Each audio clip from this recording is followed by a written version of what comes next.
Thanks for pressing play, everybody. I'm Jesse. You're watching JLS Comics, a channel that's all about comic books, superheroes, and everything this fun world has to offer. Today we're going to be talking about one of the most iconic, if not one of the most popular villains of all time, and that would be, of course, Venom. To do so, we need to follow on a couple different lines. One would be the suit itself, and also we need to follow along with the person who's been in the suit the most, and that would be Eddie Brock. So the story of Venom proper began 30 years ago in May of 1988, but we do need to track back before that a little ways, early 1980s, and that's where we get the concept of the black suit. Marvel ran a competition for some writers and artists, having fans send in some artwork, and there was a guy little east of Chicago, right near the O'Hare Airport, in fact, named Randy Schuler. He sent in an idea for a story, said it would be cool if Spidey had upgraded powers with unstable molecules, sort of like how the Fantastic Four costumes were made. It would allow him into his pores and he could cling to walls better. So he submitted it for the contest. He got a letter back a little while later from none other than Big Jim Shooter, the EIC at the time. This was 1982. Jim Shooter liked it. He said he wants to buy it. He said he'll pay $220 as long as he signs the work for hire agreement, send it back in. So that was really cool in terms of Randy Schuler being the contributor for the black suit. Now what happened was they tried to work out the scripting for later versions. He even worked with Tom DeFalco on the script, another editor at Marvel at the time, but it didn't work out. But they had the suit.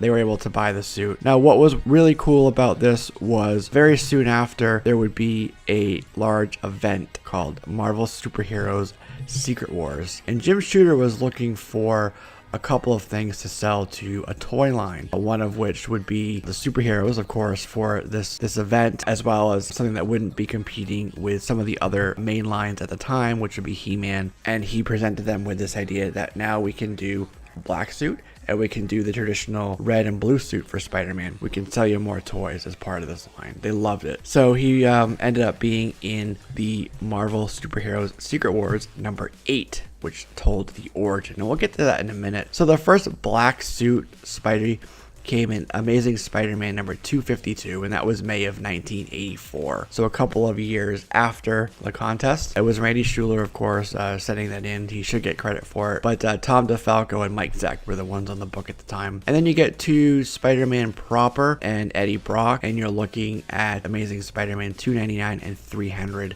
which would be David McFarlane and Todd McFarlane. So let's talk about Venom and his history. Venom comes from a race of benevolent, symbiotic alien beings known as the Klyntar. They're amorphous aliens, and they actually require a host to attach themselves to, not only to survive, but also they want to bond with these honorable and worthy hosts. And this, in the distant past, happened where they created, with this symbiotic relationship, a legion of warriors that were called the Agents of the Cosmos. What they would do is send them out. They would benefit others, saving people, saving planets, saving worlds. But at the same time, there were a corrupted, deviant line of Klyntar. They were more parasitic. The symbiotic relationship was more take than give. They would feed off of a host's adrenaline. They would infuse them with power because they, as an alien race, had massive amounts of power, and they would infuse their host with that, draining their body of the life-sustaining chemicals, one of which was adrenaline, and that comes up multiple times. One of these corrupted Klyntar committed genocide on the host's home planet, killed everybody. That Klyntar was captured by the Agents of Cosmos and was imprisoned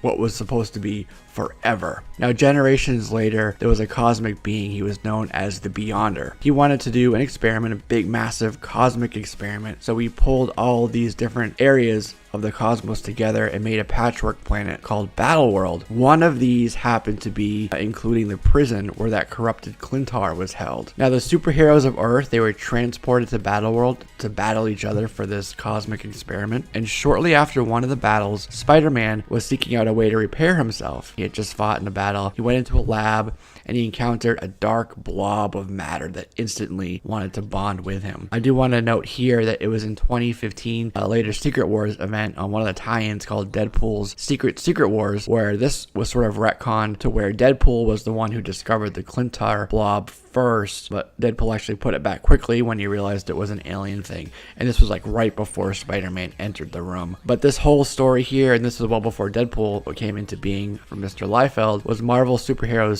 Secret Wars number 8, and that was December of 1984. The story of his return, and by publishing his story chronology, took place in Amazing Spider-Man 252, which was released in May of 1984. So that's why Amazing Spider-Man 252 is the first, even though very popular issue is that iconic cover of the black suit from Secret Wars 8. Now, 252 was released simultaneously with a couple other books, and those would be Marvel Team Up issue 141 and Spectacular Spider-Man issue number 90. So Spider-Man, he had the suit, he came back to Earth, which is what we saw in 252. So he was having troubles. The suit was giving him powers, but it was making him more edgy. At one point, he almost lost both Mary Jane and the Black Cat, and he was like, you know what, my life is getting too out of order, I need some help. So he went to Reed Richards for answers. This took place in Amazing Spider-Man 258. Reed did some tests on it in his lab, and he actually told him that the suit is an alien symbiote. So he grabbed a sonic blaster and he shot it right at Spider-Man with the black suit on, and that's where they discovered it had a sonic weakness. The suit kind of left his body. Reed went up really quickly and captured it with a special containment chamber. But shortly thereafter, the symbiote escaped and it found Peter again. He remembered the sonic disruptor, so he was able to, in struggling with it, went up into a church tower, rang some church bells. The suit came off of him and he thought that he had killed it. And that was the original black suit Spidey saga. Now here's where we enter Eddie Brock. His first appearance was Web of Spider-Man 18. Now, Eddie Brock is a tragic character. He was a reporter for the Daily Globe. He had broken a story called The Sin Eater. He had a wife, Anne Wying. And she herself, actually, as a side note here, later became a host herself. She was She-Venom. There was one time when she was shot and Eddie bonded her with his symbiote to keep her alive. So back to the story. He was writing a story about this massive thing called the Sin Eater. Peter Parker intervened. He revealed the source for it. Eddie Brock was shunned. He was nearly imprisoned, and he was ever since then angry with Peter Parker, held a grudge against him. So it became that the symbiote, after it left, it was looking for a new host. It found Eddie Brock.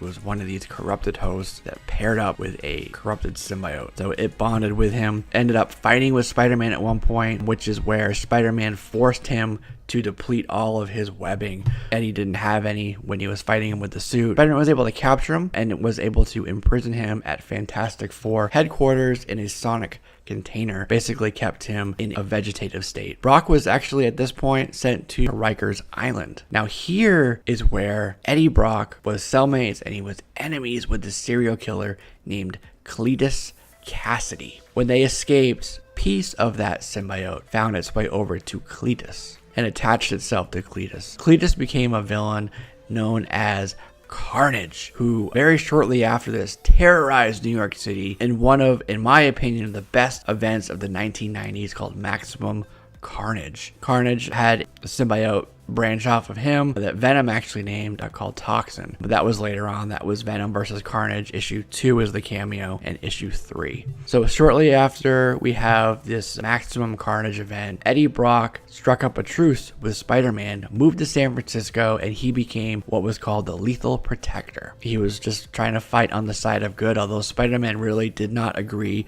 with his ruthlessness and aggressive approach. It was frowned upon by him, but he left him alone over there. While this was all happening, Venom was at one point captured by the Life Foundation.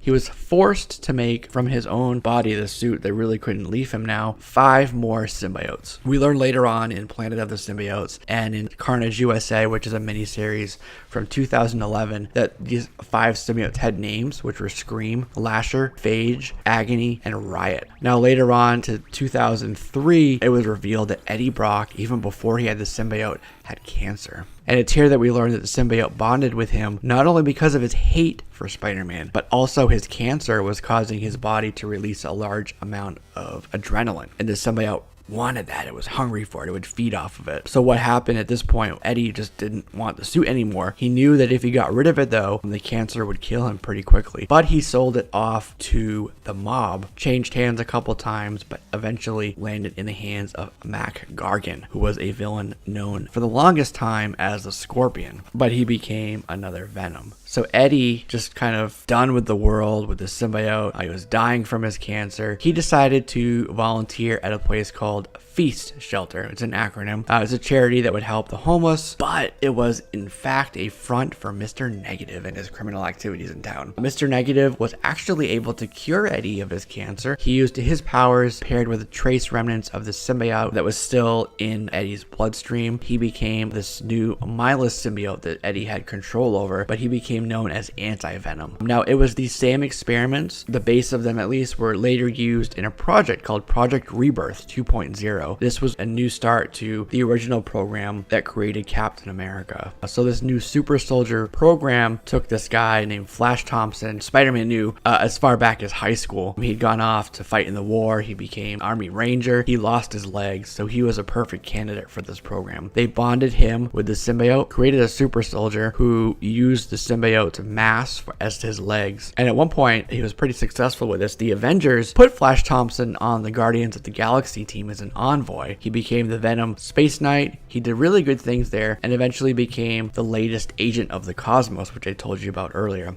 So let's get back to Mark Gargan. Gargan was running criminal activities all over town. He had foot soldiers. One of them was Lee Price. Now, one day there was a standoff right around the time of a heist. Black Cat was there, Tombstone was there, and Lee Price was shot. But the symbiote bonded with him. It was looking for a new host, found Price, was able to save him. So he became, for a while anyhow, the new Venom. Lee Price did. Now back to Eddie Brock. We're jumping around here, but I told you we have to follow the suit and Eddie. Eddie was working with the symbiotic task force to hunt down Lee Price. He was hunting down Carnage, Toxin, Maniac, and some others. Now, this was after a deal with Flash Thompson because he was able to synthesize a cure using his own body for the victims of this event from Spider Island. Finally, in the 30th anniversary of Venom, Eddie got the symbiote back from Lee Price with his triumphant "We're back" proclamation. It was all over the comics, all over the covers. Venom has been around for the longest time, more than 30 years for Venom, but the black suit's been around since the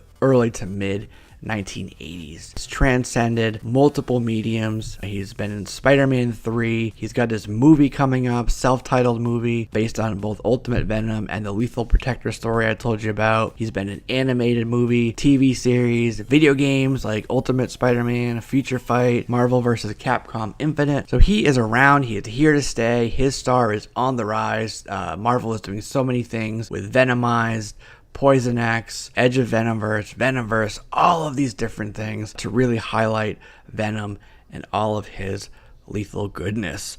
That's it, guys. That is Venom in a nutshell here. Feel free to like and subscribe here to this channel. Love to have you as part of the JLS Comics family. And if you have any ideas or requests for other history and origin videos that you'd like to watch here on the JLS Comics YouTube channel, go ahead and send me a comment or an email to jesse@jlscomics.com and we'll get that on the queue for a later video. And if you have anything else you want to add for folks down in the comments below, go ahead and do that. Love to have that. This is ultimately to help everybody out, so go ahead and leave those down below. And that will do it for today, guys. This is Jesse with JLS Comics. I'll see you in the next video.